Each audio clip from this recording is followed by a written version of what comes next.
তো তার জন্যে বিঙ্গোকে দই ভেজিটেবল দিয়ে ভাত খাওয়ানো হয়। তবে ওর বিঙ্গোর আজকে এই যে বিঙ্গোর লাঞ্চ, বিঙ্গোর এটা লাঞ্চ, দই ভেজিটেবল সব কিছুতে বিঙ্গো খাওয়াই, কারণ ওর মাম্মির আজ নিরামিষ টুইসডে, আমাদের বাড়িতে আজকে ননভেজ হয় না।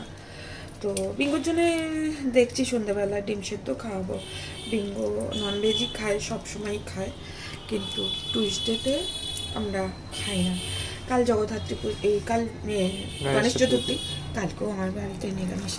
তো গাইজ প্লিজ আমার বাচ্চাকে একটু খাওয়াচ্ছি। আমার বাচ্চাকে এই নাখরা করে ভেজিটেবল রাইস ভাত, খুব নাখরা করে, আমি খাইয়ে দিচ্ছি।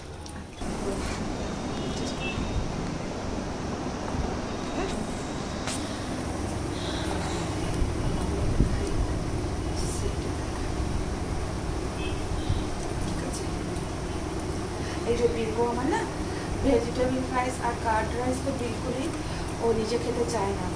ও বেশিরভাগই ও আন্ডা হলে দিও তবুও নাখরা করে, আমি নাখরা করতে দিই না, আমি খাইয়ে যে খেতে পারে, এমন না যে খেতে পারে না, খেতে পারে। যেমন কেকটা নিজেই খায়, বিস্কিট নিজেই খায়, হ্যাঁ, কিন্তু নাখরা খুব নাখরা। মাটনটা নিজে শুধু মাটন খাবে, শুধু চিকেন খাবে, রাইস ও পছন্দ করে না, একদমই করে না। তার জন্য আমি কী করি, আমার বাচ্চাকে আমি খাইয়ে দিই। হ্যাঁ, ওকে নাখরা করলে তো আর শরীরে কিছু যাবে না ওর মতো করতে দিয়ে।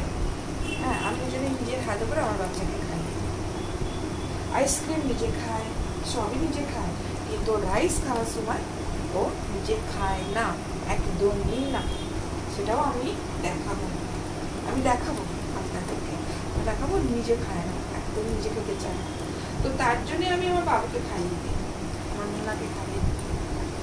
হ্যাঁ, আপনারা বলবেন কমেন্ট করে যে এটা আমি কতটা ঠিক করছি ভুল করছি, কিন্তু আমার মনে হয় আমি আমার বাচ্চাকে ভালোই করছি। এটা অ্যাবনর্মালের কিছু নয়, কারণ বাচ্চা রাইস খেতে চায় না, যে তো আমি কি করবো, তাই জন্যে আমি আমার বাচ্চাকে খাইয়ে দিই। হ্যাঁ, আমি নিজে স্যাটিসফ্যাকশন, কারণ আমার বাচ্চাকে পুরো কমপ্লিট করলাম, খাবারটা লাঞ্চটা পুরো কমপ্লিট করলাম। এটাই আমার বাকি। আমি তো আমার এটা আমার ছোটো ছেলে, এটা 3 নম্বর ছেলে, আমার 2 ছেলে আছে, এটা আমার ছোটো ছেলে, এটা আমার ছোটো ছেলে।